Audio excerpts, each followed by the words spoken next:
Hello sa inyong lahat. Ako si Joylyn at natutuwa akong makasama kayong muli. Ngayong araw, nais kong ibahagi ang isang patotoong batay sa karanasan na pinamagatang nang malaman kong papaalisin ang asawa ko. Nakatanggap ang kapatid na ito ng isang sulat mula sa leader ng iglesia na humihiling sa kanya na magbigay ng impormasyon tungkol sa mga pag-uugali ng kanyang asawa bilang isang hindi mananampalataya. Alam niyang ilang taon nang nananampalataya sa Diyos ang kanyang asawa, pero hindi ito kailanman dumalo sa mga pagtitipon o nagbasa ng mga salita ng Diyos. Hindi nito ginawa ang tungkulin nito.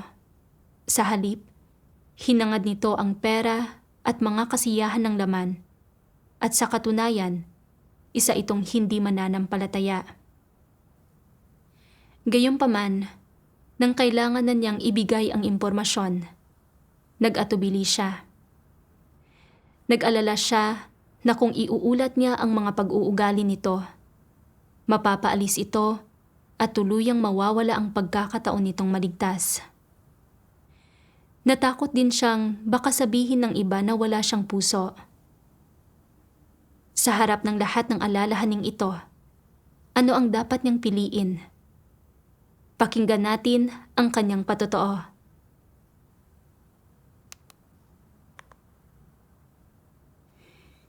Noong Marso 2021, nakatanggap ako ng isang liham mula sa mga leader ng iglesia. Hinihiling sa akin na magbigay ako ng mga detalye tungkol sa pag-uugali ng asawa ko bilang isang hindi mananampalataya. Alam kong talaga ngang isang hindi mananampalataya ang asawa ko at natugunan niya ang mga pamantayan para mapaalis mula sa sambahayan ng Diyos. Nanampalataya siya sa Diyos sa loob ng maraming taon, pero hindi niya kailanman hinangad ang katotohanan. Palaging naghahabol sa mga makamundong uso at kayamanan at naghahanap ng kasiyahan. Bukod sa ayaw niyang dumalo sa mga pagtitipon ng iglesia, hindi rin siya kailanman nagdasal o kumain at uminom ng mga salita ng Diyos at nag-aatubili siyang gumawa ng mga tungkulin. Kapag nakikipagbahaginan kami ng mga kapatid sa kanya tungkol sa kahalagahan ng paghahangad sa katotohanan at paggawa ng mga tungkulin, hindi man lang niya ito isinasa puso. Bukod sa hindi niya mismo hinahangad ang katotohanan, palagi rin niyang sinasabi sa akin, hindi mo kailangang hangarin ang katotohanan ng napakasigasig. Sapat na ang makisabay lang sa agos. Kapag hindi ako nakikinig sa kanya, madalas sumasabog ang galit niya sa akin. Kaya medyo nalimitahan ako. Alam kong dapat kong isulat ng makatotohanan ang pag-uugali ng asawa ko. Pero noong dumating na ang oras na kailangan kong magsulat, nag-alinlangan ako. Inisip na halos 10 taon na kaming kasal. Bagamat hindi hinahangad ng asawa ko ang katotohanan, naging mabait naman siya sa akin at sa mga magulang ko. Siya ay matipid kapag namimili ng magagandang damit para sa kanyang sarili, pero mapagbigay siya kapag namimili para sa akin at sa mga magulang ko. Ngayong paaalisin na siya, hindi lang ako walang magawa para tulungan siya. Kailangan din na ako mismo ang maglantad sa kanya. Nakakadurog ng puso. Isa pa, kung malalaman ng asawa ko na ako ang naglantad ng pag-uugali niya, tiyak na sasama ang loob niya sa akin dahil sa pagiging sobrang walang puso. Paano ko siya haharapin sa hinaharap? Pagkatapos, naisip ko rin, bagamat hindi hinahangad ng asawa ko ang katotohanan, hindi siya kailanman gumawa ng anumang masama. Kaya walang magiging pinsala kung papanatilihin siya sa iglesia. Kung mananatili siya sa iglesia, maaari akong patuloy na magsulat ng mga liham sa kanya at tulungan siya. At hindi niya tuluyang iiwan ang Diyos para hangarin ang mundo. Baka may maliit pang pagkakataon para makaligtas siya. Pero kung alam niyang paaalisin siya, maaaring masadlak siya sa kawalan ng pag-asa. Tuluyang iwan ang Diyos at sumunod sa mga makamundong kalakaran. Sa pag-iisip nito, naharap ako sa isang mahirap na kalagayan. Sa isang banda ay ang pagkagiliw sa pamilya at sa kabilang banda, ang mga interes ng iglesia. Alin ang dapat kong piliin? Sa mga panahong iyon, gusto ko lang iwasan ang buong issue, kaya ibinaon ko ang sarili ko sa gawain. Pero sa tuwing tapos na ako sa gawain at huminahon na, ito ang iniisip ko. Iisipin ba ng mga leader na masyado akong sentimental kung mapapansin nila na hindi ko pa rin naisulat ang pagsusuri? Bukod pa rito, napakahalaga ng personal na saloobin at paninindigan ng isang tao pagdating sa gawain ng iglesia ng pag-aalis. Ang pagkabigong sumunod sa mga prinsipyo at mga laga sa gawain ng iglesia ay nangangahulugan ng pagpanig kay Satanas. Nang maisip ko ito, nagsimula akong magsulat ng pagsusuri tungkol sa asawa ko. Pero habang nagsusulat ako, muling umusbong ang pagkagilaw ko sa kanya at naisip ko, kung isusulat ko ang lahat ng detalye ng pag-uugali ng asawa ko bilang isang hindi mananampalataya, tiyak na paaalisin siya. Siguro, paiikliin ko na lang ito. Matapos isulat ang pagsusuri, medyo hindi ako mapalagay. Sa paggawa nito, hindi ba't sinasadya kong pagtakpan ang mga bagay-bagay? Pero naisip ko, kahit ano pa man, naisulat ko na ito. Dahil alam na ng mga leader ang ilan sa pag-uugali niya, ayos na siguro na huwag nang magbigay ng masyadong maraming detalye. Kaya ipinasa ko ang aking pagsusuri sa mga leader. Makalipas ang ilang panahon, sumagot ang mga leader. Sinasabing masyadong malabo ang pagkakasulat ko tungkol sa pag-uugali ng aking asawa at hiniling nila sa akin na isulat itong muli. Medyo nakonsensya ako. Natakot ako na paaalisin ang asawa ko kung magsusulat ako ng napakaraming detalye. Kaya ginusto kong gawing maikli at malabo ang pagsusuri ko para lang matapos na ito. Pero sinisiyasat ng Diyos ang lahat ng bagay. Hindi ba't sinusubukan kong linlangin kapwa ang sarili ko at ang iba sa ginagawa kong ito? Kaya lumapit ako sa Diyos para magdasal at magnilay sa sarili ko. Sa aking pagninilay-nilay, nabasa ko ang isang sipi ng mga salita ng Diyos. Lahat kayo ay nagsasabi na isinasaalang-alang ninyo ang pasanin ng Diyos at ipagtatanggol ang patutuon ng iglesia. Ngunit sino ba sa inyo ang talagang nagsaalang-alang sa pasanin ng Diyos? Itanong sa iyong sarili, ikaw ba ay isang tao na nagpakita ng pagsasaalang-alang para sa pasanin niya? Maisasagawa mo ba ang pagiging matuwid para sa kanya? Makakapanindigan ka ba at makakapagsalita para sa akin? Maisasagawa mo ba ng matatag ang katotohanan?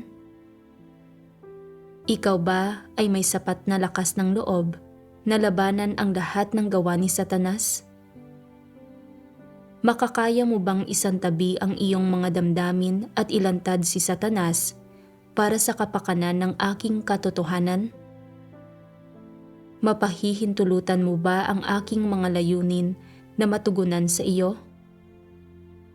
Naihandog mo na ba ang iyong puso sa pinakamahahalagang sandali? Ikaw ba ay taong sumusunod sa aking kalooban? Lubha akong napahiya sa bawat tanong mula sa Diyos. Natamasa ko ang labis na pagdidilig at pagtustos ng mga salita ng Diyos. At dapat ay isinagawa ko ang katotohanan at inilantad ang mga hindi mananampalataya. Pero pagdating sa paglalantad sa asawa ko, hindi ko kayang gawin ito at gumamit pa ako ng panlilinlang para dayain ang mga leader. Mas pinili kong papanatilihin ang isang hindi mananampalataya sa iglesia kaysa isagawa ang katotohanan. Napakamakasarili ko. Walang katapatan sa Diyos. Hindi talaga ako isang taong nagsasagawa sa katotohanan. Sa pag-iisip nito, medyo nakaramdam ako ng pagsisisi. Kaya, lumapit ako sa Diyos. Nagtapat at nagsisi. Nagpapahayag ng kahandaan na isantabi ang aking pagkagiliw at isagawa ang katotohanan. Pagkatapos, ay binigyan ko ang iglesia ng detalyadong impormasyon tungkol sa pag-uugali ng aking asawa. Noong 2023, nalaman ko na napaalis ang asawa ko mula sa iglesia. Kalaunan, nabasa ko ang ilan sa mga salita ng Diyos tungkol sa pagkilati sa mga hindi mananampalataya at tinulungan ako nitong magkaroon ng kaunting pagkilati sa diwa ng aking asawa bilang isang hindi mananampalataya. Napagtanto ko na hindi talaga siya kailanman nanampalataya sa Diyos. Kahit na noong manampalataya siya sa Panginoong Hesus, hindi siya naghangad. Matapos tanggapin ng nanay niya ang gawain ng Diyos sa mga huling araw, ilang beses na sinubukang ipangaral sa kanya ng nanay niya ang ebanghelyo. Pero ayaw niyang tanggapin ito. Sa huli, sumali lang siya sa iglesia kasama ko dahil sa pagiging mag-asawa namin at sa pananampalataya ko sa Diyos.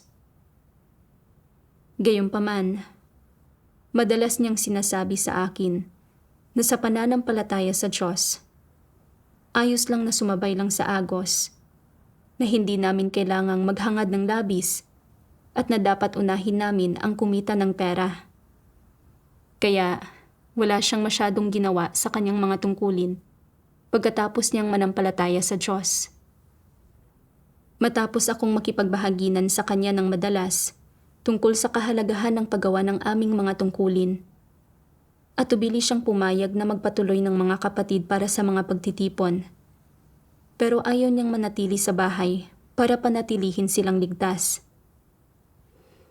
Dagdag pa rito, madalas siyang nagrereklamo na hindi ko siya mabigyan ng mas magandang material na buhay.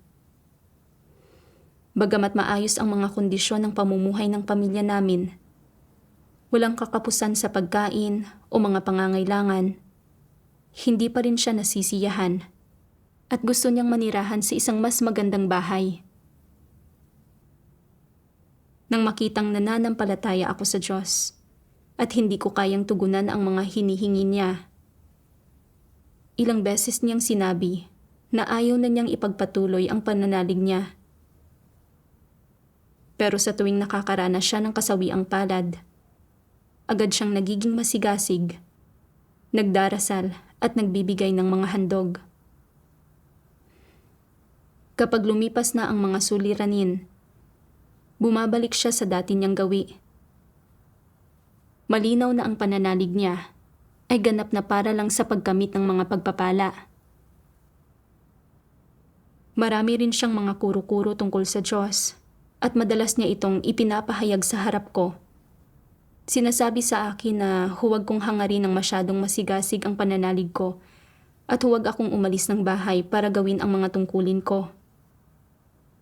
Nang payuhan ko siyang hanapin ang katotohanan kapag nahaharap sa mga bagay-bagay, binabaliwala lang niya ito. Sinasabing nauunawaan niya ang lahat, pero hindi lang niya ito maisagawa. Nang makita ko ito, napagtanto ko na isa nga siyang hindi mananampalataya na tutol sa katotohanan. Pagkatapos kong magkaroon ng kaunting pagkilati sa asawa ko, saka ko lang naunawaan na namumuhay ako sa pagkagiliw sa mga taon na ito. Iyon ang dahilan kung bakit patuloy kong sinisikap na suportahan at tulungan siya. Umaasa na mapanatili siya sa iglesia. Ang lahat ng ito ay dahil sa labis-labis kong pagkagiliw. Kalaunan, nabasa ko ang isang sipi ng mga salita ng Diyos. Ang ilang tao ay masyadong nagpapahalaga sa mga damdamin. Tumutugon sila sa anumang nangyayari sa kanila batay sa kanilang mga damdamin. Sa kanilang puso, alam na alam nilang mali ito. Gayunpaman ay hindi pa rin nila magawang maging objektibo, lalo na ang kumilos ayon sa prinsipyo. Kapag palaging nalilimitahan ng mga damdamin ang mga tao, kaya ba nilang isagawa ang katotohanan? Napakahirap nito. Ang kawalan ng abilidad ng maraming tao na isagawa ang katotohanan ay pangunahing bunga ng mga damdamin. Itinuturing nila ang mga damdamin bilang napakahalaga. Inuuna nila ang mga ito. Mga tao ba sila na nagmamahal sa katotohanan? Tiyak na hindi. Ano ang mga damdamin sa diwa? Ang mga ito ay uri ng tiwaling disposisyon. Ang mga pagpapamalas ng mga damdamin ay mailalarawan gamit ang ilang salita. Paboritismo, pagprotekta sa iba ng walang prinsipyo, pagpapanatili ng mga ugnayan ng laman at pagkiling. Ito ang mga damdamin. Ano ang mga posibleng kahihinatnan ng pagkakaroon ng mga tao ng mga damdamin at pamumuhay ayon sa mga ito? Bakit pinakakinasusuklaman ng Diyos ang mga damdamin ng mga tao? Ang ilang tao ay palaging nalilimitahan ng kanilang mga damdamin. Hindi nila maisagawa ang katotohanan at bagamat nais nilang magpasakop sa Diyos, hindi nila magawa, kaya pakiramdam nila ay pinahihirapan sila ng kanilang mga damdamin. Maraming tao ang nakakaunawa sa katotohanan, ngunit hindi ito maisagawa. Ito rin ay dahil nalilimitahan sila ng mga damdamin. Inilantad ng mga salita ng Diyos ang mismong kalagayan ko. Nang magbigay ng impormasyon tungkol sa pag-uugali ng asawa ko bilang isang hindi mananampalataya, malinaw sa akin na palagi niyang hindi hinahangad ang katotohanan, na tumatanggi siyang dumalo sa mga pagtitipon, hindi kailanman nagdarasal o kumakain at umiinom ng mga salita ng Diyos, at na ayaw niyang gawin ang anumang tungkulin. Sa halip, ang tanging hinahangad niya ay pera at mga makamundong kasiyahan. Dagdag pa rito, hindi mabuti ang pagkatao niya. At kung may magpapasama ng loob niya, mumurahin niya ito gamit ang wika na ubod ng sama. Umaasal na parang isang walang pananampalataya. Alam kong dapat kong ilantad ang pag-uugali ng asawa ko, pero ganap akong namumuhay sa aking pagkagiliw. Inakala ko na hanggat hindi siya pinaaalis, maaari siyang manatili sa iglesia bilang isang tagapagserbisyo. Kung hindi, tuluyan siyang mawawala ng pagkakataong maligtas. Kaya, noong isinusulat ang pagsusuri, sinasadya kong gawing maikli at malabo ang pagsusulat tungkol sa pag-uugali niya. Nagtatangkang linlangin ang mga leader. Sa pagninilay-nilay sa mga kilos ko, napagtanto ko kung gaano ako naging makasarili at kasuklam-suklam. Kung hindi natuklasan ng mga leader ang problema ko at hindi nila ito natukoy kaagad, nagpatuloy sana akong mamuhay sa pagkagiliw at pagpoprotekta sa asawa ko. Kung nanatili siya sa iglesia, nagpatuloy sana siya sa pagpapalaganap ng kanyang mga kuro-kuro tungkol sa Diyos. Ginugulo ang iba. At kung walang pagkilati sa kanya ang mga kapatid, malamang na malilihis sila ng kanyang mga maling kaisipan. Dagdag pa rito, bagamat nagpatuloy siya sa mga kapatid para sa mga pagtitipon, hindi niya sila pinotektahan sa aming tahanan, kaya naging mahirap para sa mga kapatid na pakalmahin ang kanilang sarili sa mga pagtitipon. Ngayon, sa wakas ay nakita ko na sa pamamagitan ng sentimental na pagsanggalang at pagprotekta sa asawa ko, pinahihintulutan ko ang isang hindi mananampalataya na gambalain at guluhin ang iglesia. Ipinakita nito na kumikilos ako bilang isa sa mga alipin ni Satanas at gumagawa ng masasamang gawa. Kalaunan, higit kong pinagnilayan ang sarili ko. Tinatanong ang sarili ko, kung pinanatili ko ang asawa ko sa iglesia dahil sa mabubuting intensyon, matutulungan ko ba talaga siya na makamit ang kaligtasan at manatiling buhay? Naaayon ba sa layunin ng Diyos ang pagkilos ng ganito? Pagkatapos, nakita ko ang isang sipi ng mga salita ng Diyos. Labis na makasarili yaong mga nagkakaladkad tungong iglesia sa kanilang mga lubusang di nananampalatayang anak at kamag-anak at nagpapakita lamang sila ng kabaitan. Nakatuon lamang ang mga taong ito sa pagiging mapagmahal, naniniwala man sila o hindi o kung layunin man ito ng Diyos. Dinadala ng ilan ang kanilang esposa sa harap ng Diyos o kinakaladkad ang kanilang mga magulang sa harap ng Diyos, at sumasang-ayon man sa kanila o hindi ang banal na espiritu o gumagawa sa kanila, walang taro silang nagpapatuloy sa pag-ampon ng matatalinong tao para sa Diyos. Anong pakinabang ang maaaring makamit mula sa pagpapaabot ng kabaitan sa mga walang pananampalatayang ito? Kahit na ang mga hindi mananampalatayang ito, na walang presensya ng banal na espiritu, ay atubiling sumusunod sa Diyos, hindi pa rin sila maililigtas tulad ng maaaring paniwala ng tao. Yoong mga makakatanggap ng kaligtasan ay hindi talaga ganoon kadaling makamit. Lubos na walang kakayahan na magawang ganap ang mga tao na hindi sumailalim sa gawain at mga pagsubok ng banal na espiritu at hindi nagawang perpekto ng Diyos na nagkatawang tao. Sa makatuwid, mula sa sandaling simulan nilang sundan sa turing ang Diyos, salat sa presensya ng banal na espiritu ang mga taong iyon. Dala ng kanilang mga kondisyon at tunay na kalagayan, sadyang hindi sila magagawang ganap. Sa gayon, nagpapasya ang banal na espiritu na huwag gumugol ng gaanong sigla sa kanila, ni nagkakaloob siya ng anumang kaliwanagan o ginagabayan sila sa anumang paraan. Pinahihintulutan lamang niya silang makisunod at ibubunyag sa huli ang mga kalalabasan nila. Sapat na ito.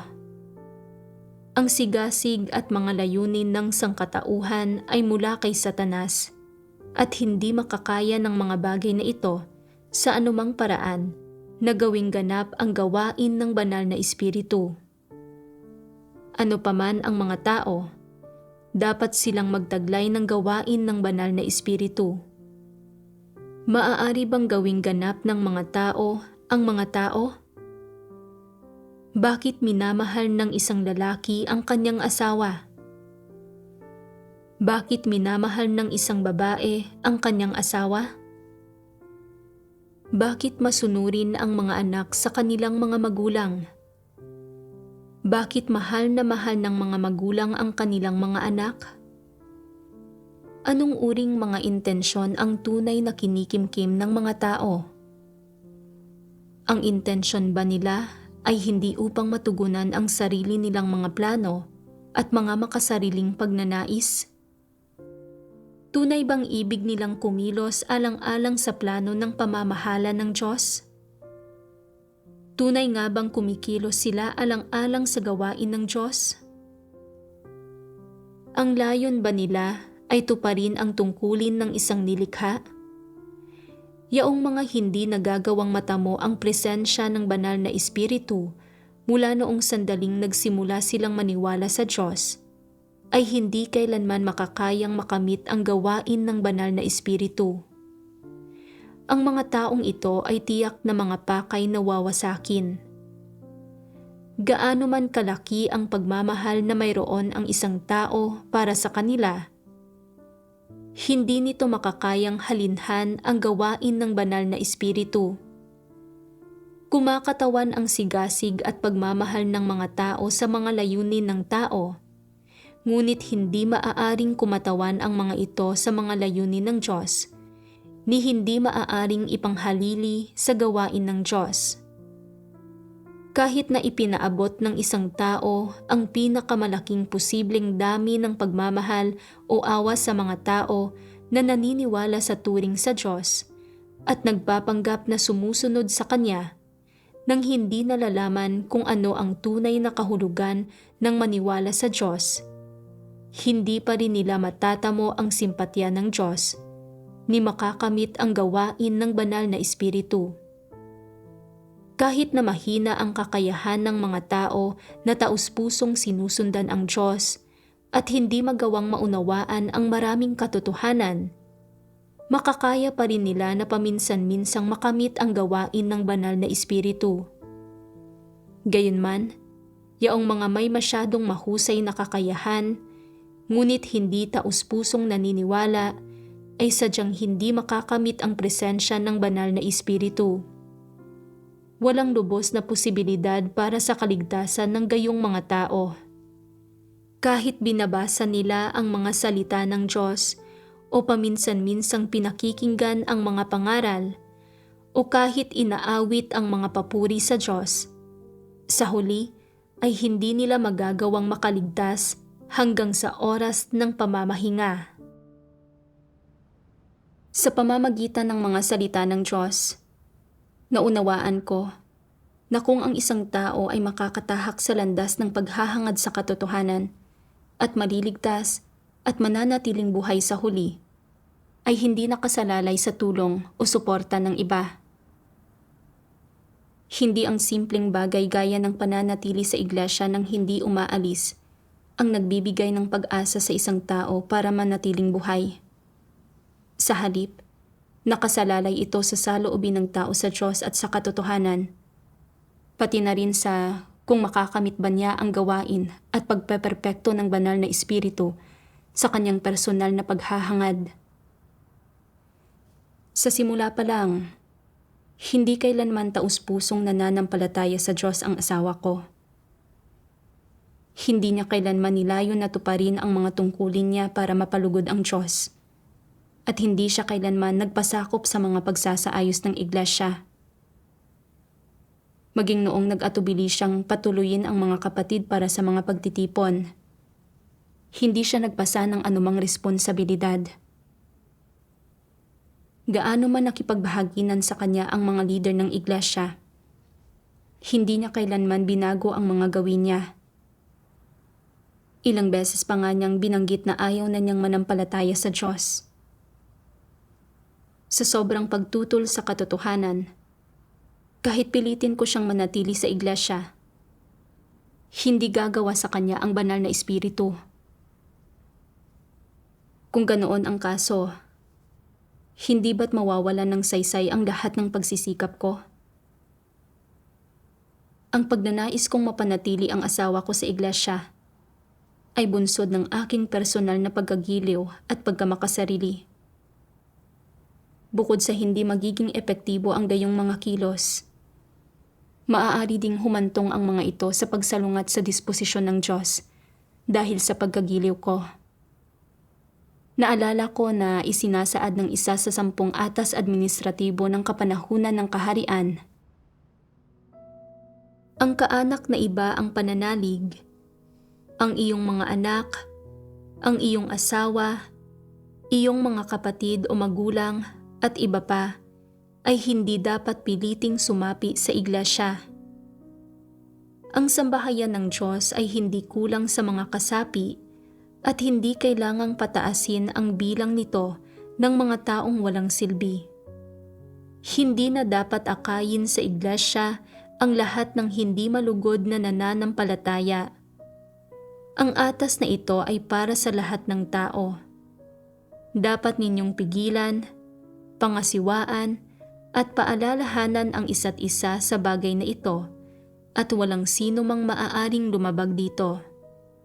Kahit atubiling pumapasok nga sa iglesia ang kaanak na iba ang pananampalataya, huwag silang bigyan ng mga aklat o ng bagong pangalan. Ang gayong mga tao ay hindi bahagi ng sambahayan ng Diyos at kailangang patigilin ang pagpasok nila sa iglesia sa anumang paraang kinakailangan. Kung may gulong na dala sa iglesia dahil sa paglusob ng mga demonyo, ikaw mismo ay patatalsikin o paghihigpitan. Sa madaling salita, lahat ay may responsibilidad sa bagay na ito, ngunit hindi ka rin dapat magpadalos-dalos ni gamitin ito para lutasin ang mga personal mong atraso. Malinaw na isinasaad ng atas administratibo na para sa mga miyembro ng pamilyang di nananampalataya, hindi natin sila dapat piliting pumasok sa iglesia. Kahit na pumasok sa iglesia ang gayong mga tao, hindi sila kinikilala ng Diyos. Ito ay isang atas na dapat sundin ng bawat mananampalataya. Gayunpaman, binaliwala ko ang atas administratibo ng Diyos at sinubukan kong papanatilihin sa iglesia ang asawa ko dahil sa pagkagiliw. Ang iglesia ay isang lugar kung saan sinasamba ng mga kapatid ang Diyos at ginagawa ang kanilang mga tungkulin. Hindi nito pinahihintulutan ang mga panggugulo ng mga hindi mananampalataya, antikristo o masasamang tao. Dahil tutol ang asawa ko sa katotohanan at isa siyang hindi mananampalataya sa diwa, walang duda na gagambalain at guguluhin ang pananatili niya sa iglesia, ang kapwa gawain ng iglesia at buhay iglesia. Ang pagtatangka ko na panatilihin ang isang hindi mananampalataya sa iglesia batay sa personal na pagkagiliw, paanong umaayon iyon sa layunin ng Diyos? Kalaunan, binasa ko ang isa pang sipi ng mga salita ng Diyos at nagkaroon ako ng kaunting pagkaunawa sa ugat ng aking sentimental na pagharap sa mga bagay-bagay. Sabi ng makapangyarihang Diyos, kung itinatatwa at sinasalungat ng isang tao ang Diyos, na siya ay isinusumpa ng Diyos, ngunit siya ay magulang o kamag-anak mo, at sa tingin mo ay hindi naman siya mukhang masamang tao at maayos ang pagtrato niya sa iyo, baka hindi mo magawang kamuhian ang taong iyon at baka manatili pa nga ang malapit ninyong ugnayan na hindi nagbabago ang relasyon ninyo. Ikababahala mo na marinig na kinamumuhian ng Diyos ang gayong mga tao at hindi mo magagawang pumanig sa Diyos at malupit na tanggihan ang taong iyon. Lagi kang nalilimitahan ng mga damdamin at hindi mo ganap na mapakawalan ang mga ito. Ano ang dahilan nito? Nangyayari ito dahil masyadong matindi ang iyong mga damdamin at hinahadlangan ka ng mga ito na maisagawa ang katotohanan. Mabait sa iyo ang taong iyon, kaya hindi mo maatim na kamuhian siya. Makakaya mo lang siyang kamuhian kung sinaktan ka nga niya. Ang pagkamuhing iyon ba ay aayon sa mga katotohanang prinsipyo? Gayon din, ginagapos ka ng tradisyonal na mga kuro-kuro na iniisip na isa siyang magulang o kamag-anak, kaya kung kamumuhian mo siya, hahamakin ka ng lipunan at lalaitin ng publiko, kokondinahin bilang hindi mabuting anak, walang konsensya at hindi nga tao. Iniisip mo na magdurusa ka ng pagkondena at kaparusahan ng langit. Kahit gusto mong kamuhian siya, hindi iyon kakayanin ng konsensya mo. Bakit gumagana ng ganito ang konsensya mo? Ito ay dahil isang paraan ng pag-iisip ang naitanim na sa kalooban mo buhat ng ikaw ay bata pa. Sa pamamagitan ng pamana ng iyong pamilya, ang turong ibinigay sa iyo ng mga magulang mo at ang indoktrinasyon ng tradisyonal na kultura. Ang paraang ito ng pag-iisip ay nakaugat na ng napakalalim sa puso mo at dahil dito ay nagkakaroon ka ng maling paniniwala na ang pagiging mabuting anak ay ganap na likas at may katwiran at na ang anumang minana mo mula sa mga ninuno mo ay palaging mabuti. Una mo itong natutunan at nananatili pa rin itong nangingibabaw na lumilikha ng isang malaking sagabal at kaguluhan sa iyong pananalig at pagtanggap sa katotohanan na iniiwan kang walang kakayahan na isagawa ang mga salita ng Diyos at mahalin ang minamahal ng Diyos at kamuhian ang kinamumuhian ng Diyos. Ginagamit ni Satanas ang ganitong uri ng tradisyonal na kultura at mga kuro-kuro ng moralidad upang igapos ang mga kaisipan mo, ang isip mo, at ang puso mo na nagiging dahilan para hindi mo matanggap ang mga salita ng Diyos. Ikaw ay nasakop na ng mga bagay na ito ni Satanas, kaya nawalan ka na ng kakayahan na tanggapin ang mga salita ng Diyos. Kapag nais mong isagawa ang mga salita ng Diyos, ginugulo ng mga bagay na ito ang kalooban mo na nagdudulot na salungatin mo ang katotohanan at ang mga hinihingi ng Diyos at nagiging dahilan para mawalan ka ng lakas na iwaksi ang gapos ng tradisyonal na kultura. Pagkatapos mong magsikap ng ilang panahon, nagkokompromiso ka. Pinipili mong paniwalaan na ang mga tradisyonal na kuro-kuro ng moralidad ay tama at naaayon sa katotohanan, kaya tinatanggihan o tinatalikuran mo ang mga salita ng Diyos. Hindi mo tinatanggap ang mga salita ng Diyos bilang katotohanan at binabaliwala mo ang mailigtas dahil pakiramdam mo ay nabubuhay ka pa rin sa mundong ito at makakaligtas ka lang sa pamamagitan ng pagsandig sa mga bagay na ito. Dahil hindi mo kayang tiisin ang pagkondena ng lipunan, mas nanaisin mong piliin na isuko ang katotohanan at ang mga salita ng Diyos. Isinasailalim ang sarili mo sa mga tradisyonal na kuro-kuro ng moralidad at sa impluwensya ni Satanas. Pinipiling salungatin ang Diyos at hindi isagawa ang katotohanan.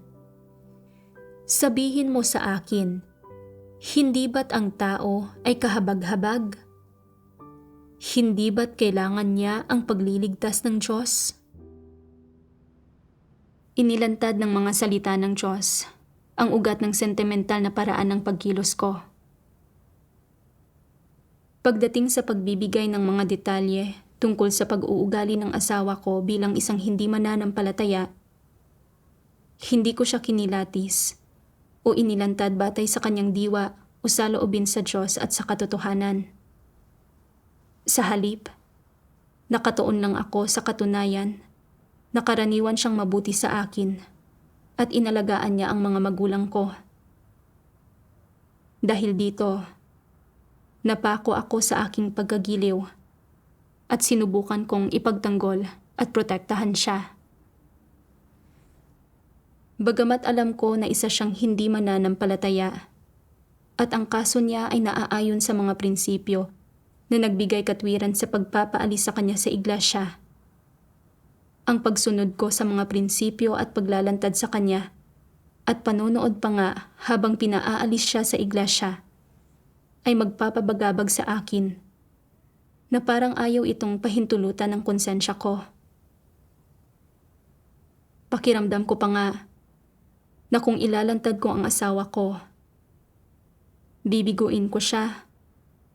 At natakot ako na kung malalaman niya na ako ang naglantad sa kanya, magagalit siya sa akin dahil sa pagiging walang damdamin at walang puso. Pinanghawakan ko ang gayong mga satanikong pilosopiya gaya ng mas matimbang ang dugo kaysa tubig at ang tao ay hindi patay. Paano siya magiging malaya mula sa emosyon bilang mga prinsipyo ng pag-asal?